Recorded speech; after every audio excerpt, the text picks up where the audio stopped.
لیکن اس ہیلی کاپٹر میں ایندھن فیول کہاں سے بھروایا گیا اور فیول ہیلی کاپٹرز میں بھروانے کا جو اتھارٹی ہے وہ کون ہے؟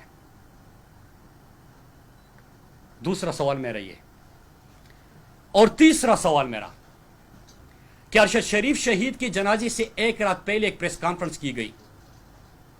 اگر آپ نے عمران خان کے خلاف سازش تک پہنچنا ہے اور آپ نے ارشد شریف شہید کے خلاف سازش تک پہنچنا ہے تو ایک آسان سا سوال ہے، جواب سب کو پتا ہے، لیکن ہر بات ہماری زبانی سننا چاہتے ہیں. بس ہمیں آگے کرنا ہے. اسلام آباد میں بیٹا ہر صحافی جانتا ہے. لیکن میں وہ سوال پوچھتا ہوں کہ کس کے کہنے پہ وہ ایک دن پہلے رات کو پریس کانفرنس کروائی گئی تھی؟ وہ رابطے بھی آپ ڈھونڈے، ملاقاتیں بھی آپ ڈھونڈے، آپ کو دونوں کا جواب مل جائے گا. اور چوتھا سوال کہ جب ارشد شریف شہید کو شہید کیا گیا تو آدھے گھنٹے کے اندر کون تھا جو میڈیا چینلز کو فون کر کے اس کو ایک حادثہ اور پھر سٹوری بنا بنا کے وہ پیش کر کے لوگوں کے ساتھ واٹس ایپ پہ شیئر کر رہا تھا؟ اور وہی اسی طرح کل عمران خان صاحب پہ جب حملہ ہوتا ہے تو اسی طرح ایک بندے کی جو فائرنگ کر چکا ہے، جس کو گرفتار کیا گیا ہے، کون اتنے انفلوئنشل ہے کہ وہاں پہ اس کا بیان تیار کروا کے میڈیا چینلز پہ، ابھی میں آپ کو کے سامنے بیٹھا ہوں اور میں آپ کو لکھ کے دیتا ہوں، میری پریس کانفرنس اگر میں کوئی پارلیمنٹ میں تقریر کر رہا ہوتا ہوں، ساری پریس کانفرنس چلی گی، یہ نہیں چلی گی. جب یہ سوال آپ پوچھتے ہیں، یہ نہیں چلی گی، یہ نہیں چلاتے. لیکن ایک کرمینل جو فائرنگ کر چکا ہے، اس کی ویڈیوز وہاں پہ کون تیار کرنے والا، اتنا انفلوئنشل کون تھا اور پھر اس کو چلانے والا کون تھا؟ اور اسی طرح جب ارشد شریف کو شہید کیا گیا تو آدھے گھنٹے میں وہ کون تھا جو میڈیا چینلز کو فون کر کر کے سٹوری بورڈ بنا کے پیش کر رہا تھا، واٹس ایپ کر رہا تھا، بیچ رہا تھا، انسٹرکٹ کر رہا تھا؟ ایک سوال میرا یہ تھا. اور آخر میں ایک سوال اور پوچھتا ہوں، پھر میں کچھ باتیں کر کے آپ سے اجازت چاہوں گا. میں آج جس طرح کے 3 افراد کے نام عمران خان صاحب نے دیے، ایک شہباز شریف، ایک قاتل ثانیہ ماڈل ٹاؤن کے میں جس کے ہاتھ خون سے رگے ہیں، رانا ثناءاللہ جس کے اوپر 22 افراد کے قتل کا الزام اس کے اپنی جماعت نے لگایا تھا، وہ، اور تیسرا میجر جنرل فیصل، یہ 3 فوری طور پہ مستعفی ہو جائے. ان کے حوالے سے عمران خان صاحب کا کل آپ نے اسد عمر کی پریس کانفرنس سنی اور مطالبہ آیا. یہ ہمارا بھی مطالبہ ہے، لیکن میں اس سے پہلے ایک بات کرنا چاہتا ہوں کہ آج جس طرح پاکستانی قوم کے ذہنوں میں سوال ہے، اگر ایک شخص شہباز گل پر بھی جس قسم کا تشدد ہوا، اعظم سواتی 75 سالہ شخص پوتوں اور پوتیوں اور نواسوں کے سامنے اس کے ساتھ جو ہوا، اور پھر ابھی عمران خان کے اوپر جو قاتلانہ حملہ ہوا، اگر ایک شخص کا نام آ رہے تو اس سے کس کی ساکھ متاثر ہو رہی ہے؟ ہماری تو آواز بند کی جاتی ہے. جو بھی بندہ یہاں پہ بولتا ہے کہتے کہ رستے سے ہٹاؤ. یہ انسان تو ایسے لگ رہے ہیں کہ پتہ نہیں کوئی گاجر مولی ہے کہ اس کو مار دو، اس کو مار دو، اس کو مار دو، اس کو مار دو. کوئی اپنی امن کی بات کرے، ایک گیم ایکسپوز کر دیں، مار دو. کوئی ارشد شریف شہید کے حوالے سے بات کرے، کہتے کہ مار دو. کوئی عمران خان کے قتل کے حوالے سے سوال اٹھائے، کہتے کہ مار دو. کتنوں کو مارو گے؟ 22 کروڑ کا ملک ہے، کتنوں کو مارو گے؟ تو اگر کوئی ادارے کی بدنامی کا سبب بن رہا ہے تو اس کو پوری طور پہ مستعفی ہونا چاہیے. اور میں اپنے تحریک انصاف کے کارکنان کو کہتا ہوں، پاکستانی قوم کو کہتا ہوں کہ کل کا جو حملہ تھا، کیونکہ جو ویڈیوز تیار کر کے پھر من پسند صحافیوں سے ایک واٹس ایپ گروپ بنایا ہوا ہے، کسی سے اس میں غلطی بھی ہو جاتی ہے ٹویٹ کرتے ہوئے، تو اس طرح کر کے یہ بیانیوں کی جنگ نہیں ہے کہ آپ بیانیوں سے ان چیزوں کی توجہ ہٹا سکے. کل جس انداز سے فائرنگ ہوئی، فیصل جاوید کو جو گولی لگی، چٹا کو جو لگی، جو خان صاحب کے ساتھ ارد گرد تھے، خان صاحب کو قتل کرنے کی پوری کوشش کی گئی، اللہ نے بچا لیا. کل تو انہوں نے یہ سوچا تھا کہ 4-5 دن پاکستانی قوم شور مچائے گی اور پھر اس کے بعد جو ہے وہ حالات نارمل ہو جائیں گے. اس طرح نہیں ہے، اس وقت فیڈریشن کی وہ متحد کرنے کی ایک جماعت ہے، وہ تحریک انصاف ہے. اگر ہر صوبے میں کوئی پارٹی موجود ہے وہ تحریک انصاف ہے. اگر پختونخوا، پنجاب، بلوچستان، سندھ، گلگت بلتستان، آزاد کشمیر میں کوئی جماعت موجود ہے تو وہ تحریک انصاف ہے. 4 صوبوں میں جس کی حکومت ہے وہ تحریک انصاف ہے. تو اگر آپ ان کے لیڈر کو رستے سے ہٹاؤ گے تو آپ تو فیڈریشن کے دشمن ہو، آپ تو ملک کے ساتھ دشمنی کر رہے ہو. اور میں تحریک انصاف کے کارکنان کو اور پاکستانی قوم کو کہنا چاہتا ہوں، ہم نے پہلے آگاہ کیا تھا عمران خان ہماری ریڈ لائن ہے اور آپ وہ کراس کر چکے ہو. اس وقت جو کارکنان کے جذبات ہیں، آپ دیکھیں کہ پشاور موٹر وے بند کر دیا، انڈس ہائی وے بند کر دیا، پنڈی میں فیض آباد، آئی جی پی روڈ، یہ سارے بند ہو گئے. تو یہ کس طرح ملک کو لے کے جانا چاہتے ہیں؟ آسان سا کہ 24 گھنٹے کے اندر آپ ان اشخاص کی جن کا نام لیا گیا جو اس حملے میں ملوث ہے، ان کو فی الفور مستعفی ہونا چاہیے. احتجاج ہمارا جاری رہے گا، تب تک جاری رہے گا جب تک ان لوگوں کو عہدوں سے نہیں ہٹایا جاتا. آخر میں اجازت چاہتے ہوئے آخر میں دو باتیں کر سوال لے رہا ہوں سوال سب سے میں صرف اتنا کہہ دوں کہ جو 4-5 سوال میں نے پوچھے عمران خان صاحب کے حوالے سے، اس کے جوابات آنے چاہیے. ہمارے پاس جوابات بھی ہے. ارشد شریف شہید کے حوالے سے میں نے صرف 2 سوال پوچھے. سوال بھی بہت ہے، شواہد بھی بہت ہے، دستاویز بھی بہت ہے. اور ارشد شریف کا کمال دیکھیے کہ وہ جب زندہ تھے، شہید تو ویسے بھی زندہ ہوتے ہیں، تو وہ ہر بات ثبوت کے ساتھ کرتے تھے اور کسی نے کبھی اس کے اوپر کوئی کوٹ نہیں گیا. جتنے دستاویزات وہ پیش کرتے تھے، لیکن جاتے جات بھی وہ تمام دستاویز سامنے رکھ چکے ہیں جیسے اس کو ساری چیزوں کا پتا تھا. وہ نام بھی دے کے جا چکے ہیں. تو میں آج یہ بات اس لیے کر رہا ہوں کہ اور خان صاحب کی اگر تنبیہ نہ ہوتی تو شاید میں بہت کچھ کہہ دیتا، لیکن خان صاحب انتشار سے پاکستان کو بچانا چاہتے ہیں اور یہ ہمارا ملک ہے. میں سب کو یہ بتاتا چلوں کہ بس کرو یار، ایسے لوگ ہمارے سامنے کر دیتے ہیں جو کہ غداری کے اور بغاوت کے فتوے ہمارے اوپر صادر کرتے ہیں. یار اس ملک کے لیے ہمارے علاقوں کے 50 لاکھ لوگ بے گھر ہوئے تھے. میرے بھائی اور میری والدہ کو بھی گولی لگی تھی پاکستان کے امن کی خاطر. ہمارے پختونخوا میں کسی سے بھی پوچھے، انہوں نے قربانی دی ہے پاکستان کے امن کی خاطر. خدا کے لیے یار یہ غداری اور بغاوت کے فتوے اپنے پاس رکھے، یہ چورن مت بیچے. اور وہ لوگ آپ ہمارے سامنے کر دیتے ہو جن کا سب کو پتا ہے. تو ایک چیز ہے کہ آج میں نے تمام چیزیں اس لیے بتائی کہ میں نے 3 جگہوں پہ یہ تمام ارشد بھائی کی تمام ڈیٹیلز جو وہ میرے حوالے امانت دے گئے اور مقروض کر گئے ہیں وہ میرے پاس ہے. چیف جسٹس صاحب سے مطالبہ ہے کہ اس کے اوپر وہ ان کی والدہ کی خواہش کے مطابق تحقیقات کا آغاز کرے اور انشاءاللہ میں اس میں خود پیش ہوں گا.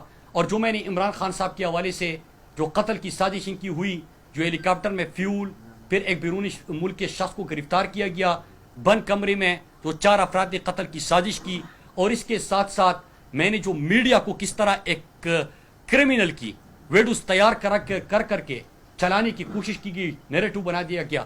اگر اس کے حوالے سے بھی چیف جسٹس صاحب کچھ کرتے ہیں تو میں بسط احترام حاضر بھی ہوں گا اور جواب بھی دوں گا، کیونکہ ہائیسٹ فورم وہی ہے اور انصاف کی توقع ان سے کی جاتی ہے.